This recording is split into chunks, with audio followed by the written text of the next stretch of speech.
Salam Rahayu, salam cerdas dari Surya Lawu Channel.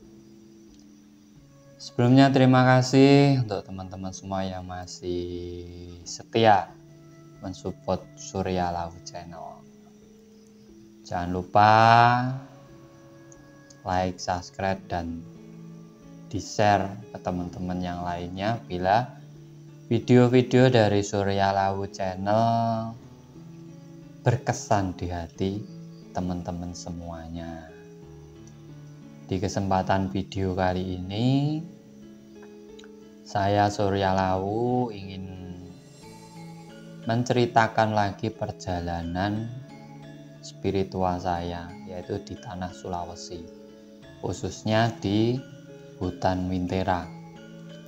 Karena hutan ini terkenal dengan mitosnya yang luar biasa dan diyakini sebagai kerajaan gaib ataupun kota gaib termegah di Indonesia. Itu mitosnya dulu. Jadi saya dulu ke sana itu sekitar 5 tahun yang lalu. Itu dengan teman saya dari Banyuwangi. Ada salah satu teman saya, memang kita diundang ke Sulawesi. Nah, itu bertepatan waktu Palu kena bencana, habis tsunami.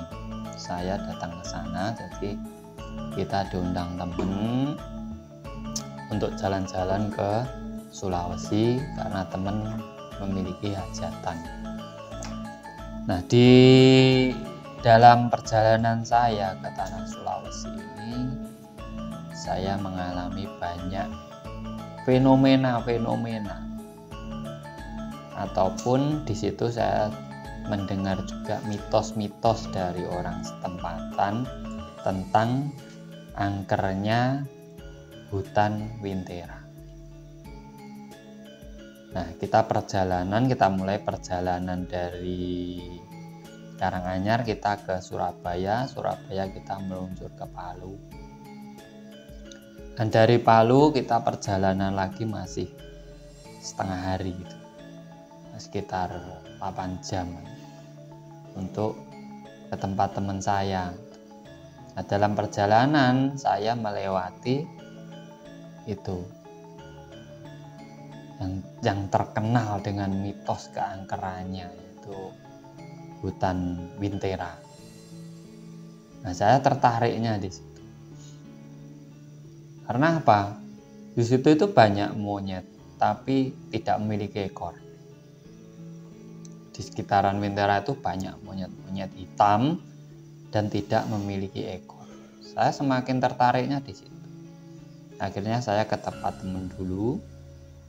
Kita ngikuti resepsi dulu di situ. Nah, di samping itu juga saya di situ juga disuruh meruat ataupun tempat usaha teman saya gitu.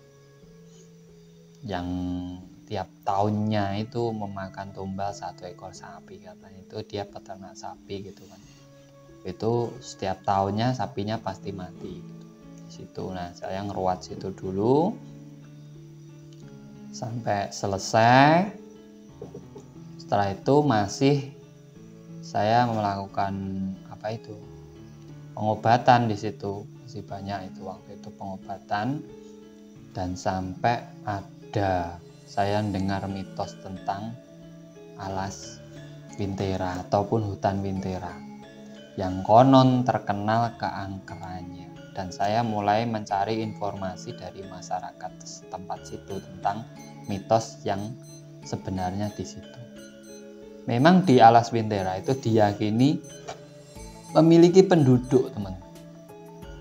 Jadi di hutan ini ada penduduk dalam hutan ini, dan itu real. Anehnya itu real. Jadi orang-orang di pasar itu ya ngelihat ada yang jualan di pasar seperti masyarakat umumnya. Dan orang-orang di situ menandainya dengan tidak ada belahan di atas bibirnya. Ini tidak ada belahannya, jadi ini rata gitu. Nah, itu diyakini sebagai penduduk Wintera. Dan itu nyata, itu bisa terlihat orang banyak. Makanya setiap dia ketemu dengan orang dengan ciri-ciri seperti itu orang sudah tidak mau ganggu.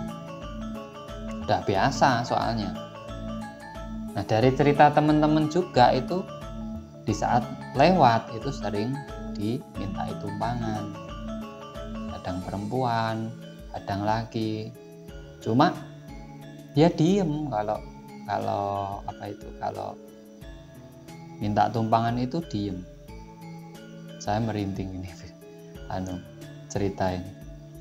Nah, dari cerita-cerita teman-teman ini akhirnya saya memberanikan diri, ayo oke lah kita ritual ke sana. Kita ambil 1 malam aja di sana, kita nginep di dalam alas Wintera. Akhirnya saya dan teman itu berangkat. Jadi waktu itu 4 orang. Saya berangkat tuh 4 orang dengan sejaji yang lengkap.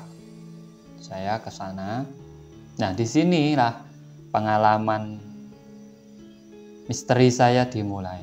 Karena saya itu orangnya tidak percaya dengan sesuatu yang gaib, tapi saya lebih percaya dengan cerita yang ada di dalamnya, yaitu sejarahnya di situ.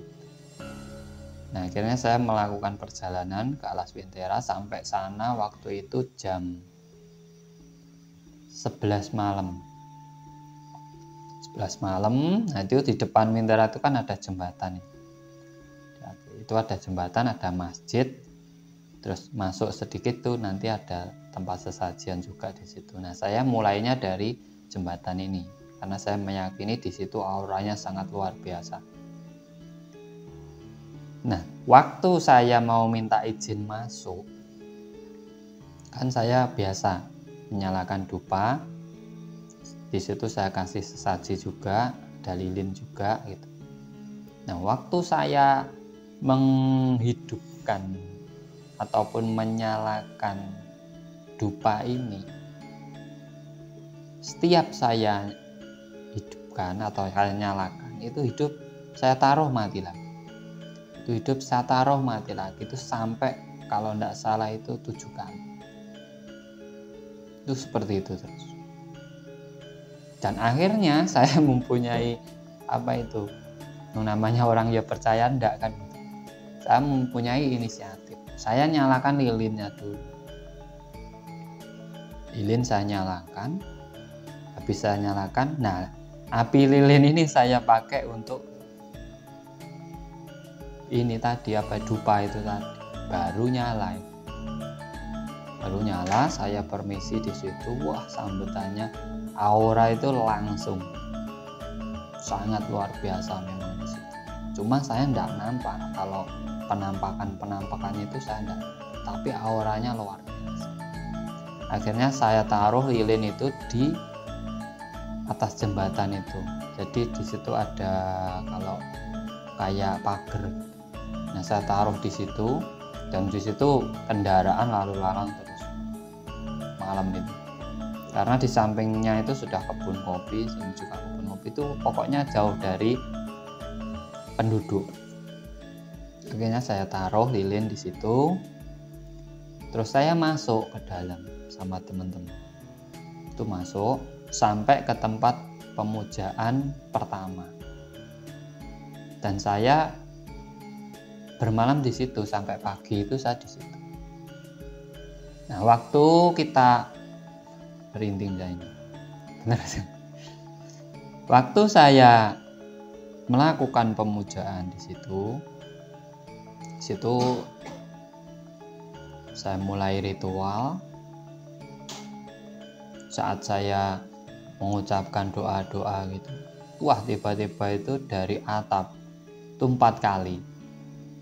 Sangat keras, kayak ledakan, tapi kayak dilempar orang sih.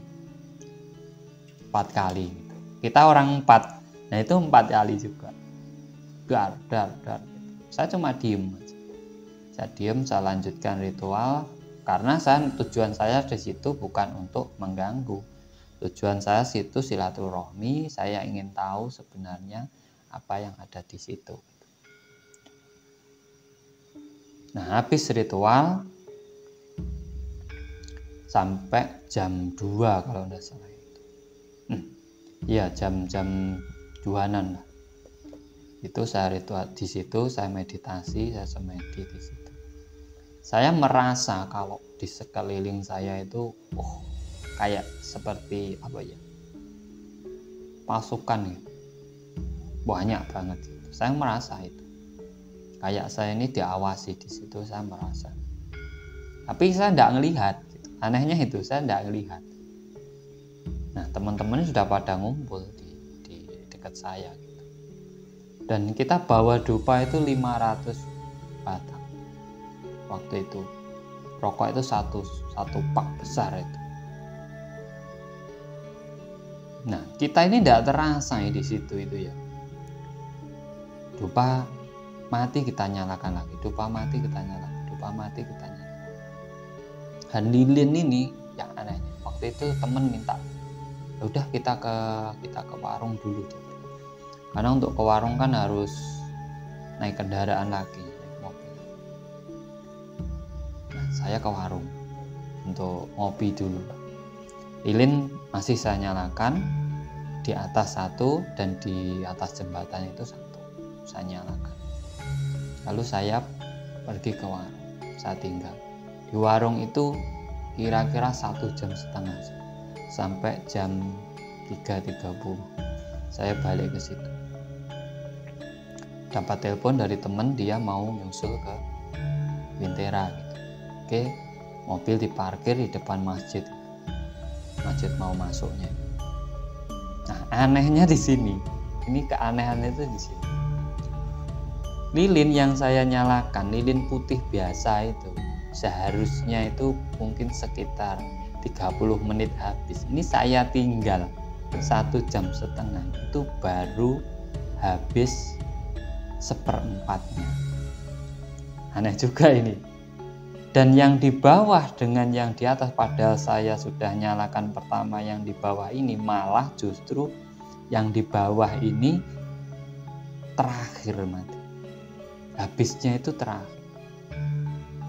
Berarti lilin itu bisa nyala sekitar hampir 4 jam. Saya sendiri juga heran, tapi real itu saya nyatakan real. Karena kita 4 orang semua menyaksikan. Kita naik lagi ya, kita parkir mobil di habis dari warung tadi, kita parkir di depan masjid. Dan akhirnya saya naik lagi berempat.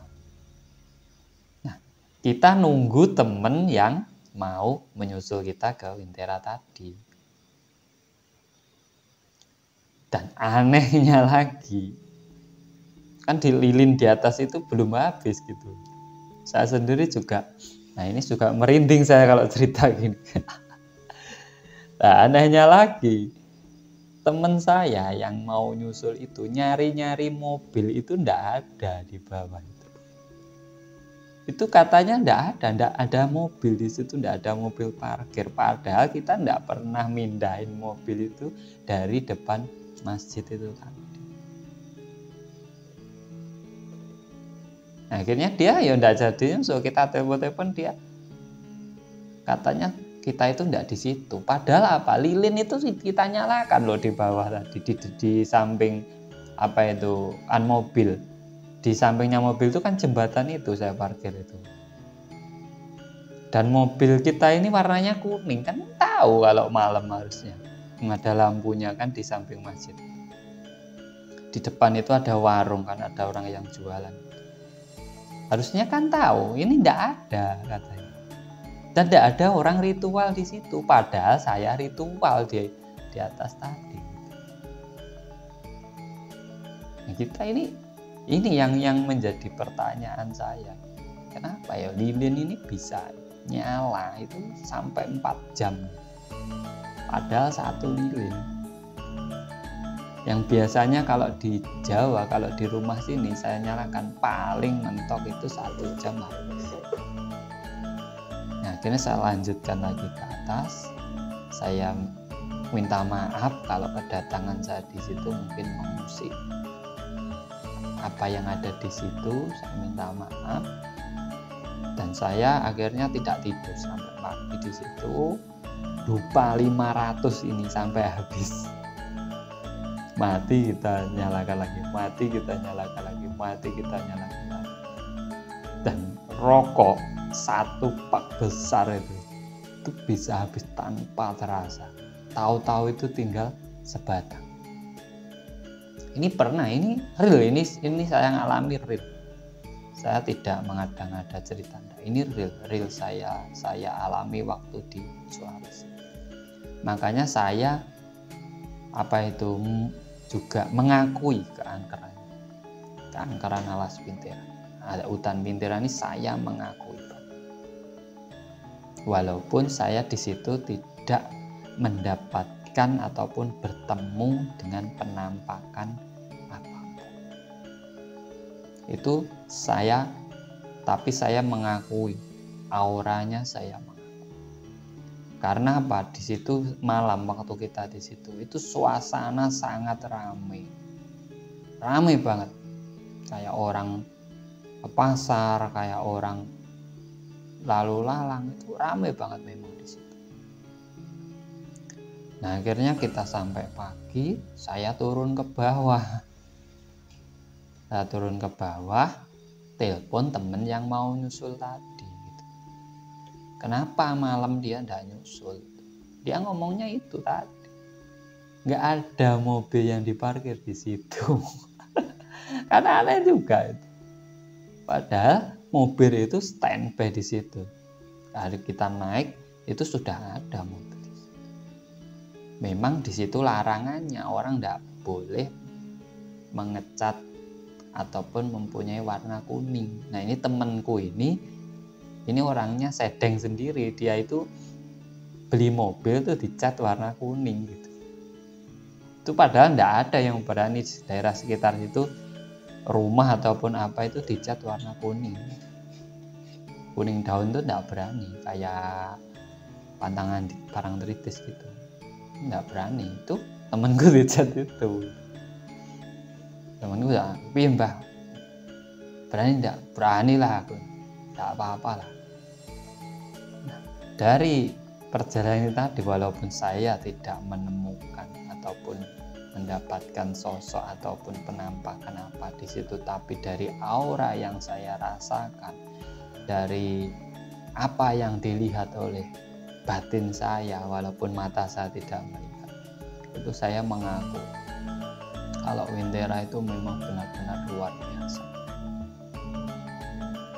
luar biasa auranya, luar biasa kegoiban, misterinya luar biasa. Karena saya semalaman di situ ingin menguasai misteri di situ, itu tidak bisa, tidak ada semacam feeling bersama. Cuma di situ masih ada ikatan dengan Jawa, itu Alas Purwo. Jadi antara Wintera dan Purwo Kawitan ataupun Alas Purwo Banyuwangi itu masih ada ikatan, itu aja. Makanya saya situ langsung paginya saya tarik lagi ke Sausu, tempat teman saya itu tadi. Terus besoknya saya mau pulang ke Jawa. Nah, kita barengan sama penjual buah di situ. Akhirnya teman saya yang satu penjual buah ini, istrinya sakit sudah 7 tahun. Kita mampir lagi ke Alas Wintera. Saya ambilkan air di sungainya. Sungai Wintera itu ada di atas jembatan, itu ada kayak sungai. Saya ambilkan, saya mintakan lagi di situ agar istri dia diberi kesembuhan kalau memang penyakit itu bukan datang dari Tuhan ataupun dibikin orang, karena ceritanya itu dia habis bertengkar dengan orang di situ karena dia jualan. Lalu kita lanjutkan lagi perjalanan sampai Palu. Di Palu saya ngerjain istrinya, saya suruh telepon, terus saya kasih air ini nanti diminumkan. Alhamdulillah sampai sekarang istrinya sehat. Dan misteri Alas Wintera itu tetap menjadi sebuah pengalaman yang luar biasa bagi saya. Saya mengaku kalau di situ ada kehidupan di dalam Alas Wintera. Tapi untuk misteri-misteri lainnya mungkin saya tidak bisa mengungkapkan secara vulgar. Ada pengalaman pribadi saya, sampai saya pulang naik pesawat, sebenarnya tidak boleh sama temanku, saya mau diajak ke rumahnya dulu, tapi jauh karena perjalanan masih sehari, saya tidak mau, saya langsung pulang sampai ke Makassar. Pesawat kita rusak, kita nunggu 2 jam. Ya udah terasa ini nanti ada kendala. Setelah nunggu 2 jam, kita ganti pesawat baru ke Surabaya. Dari Surabaya kita masih nunggu lagi, nyari-nyari, tumpangan tidak ada. Akhirnya terpaksa saya sewa sampai ke Karanganyar lagi. Nah, di sini saya benar-benar mengalami, walaupun itu bukan melihat sosok penampakan ataupun bentuk-bentuk dari dunia lain, tapi saya mengalami kejadian yang sangat real di luar logika saya. Kalau Anda bisa menjelaskan kenapa lilin ini 4 jam tidak mati, baru setengahnya, sampai bisa komen di bawah. Kita sharing, sampai bisa komen. Dan sampai sekarang saya belum bisa memecahkan kejadian. Nah, moga-moga nanti saya suatu saat bisa datang lagi ke Alas Wintera. Mungkin sekarang sudah bagus karena waktu saya lewat terakhir itu di situ sudah diperbaiki. Dari jembatannya ataupun wilayah sekitarnya itu sudah diperbaiki. Nah, ini adalah cerita singkat perjalanan saya di tanah Sulawesi dan mendatangi angkernya Alas Wintera ataupun hutan Wintera. Dari saya Surya Lawu, terima kasih. Nantikan kembali cerita-cerita saya karena di video selanjutnya saya akan cerita tentang keangkeran hutan Srigati Tetonggo. Itu nanti saya akan ceritakan karena di situ saya ada pengalaman yang lucu, ya luar biasa juga. Dari saya Surya Lawu, terima kasih. Tetap cerdas, selalu gunakan akal pikiran sebelum sampai merasakan sesuatu. Salam cerdas dari Surya Lawu.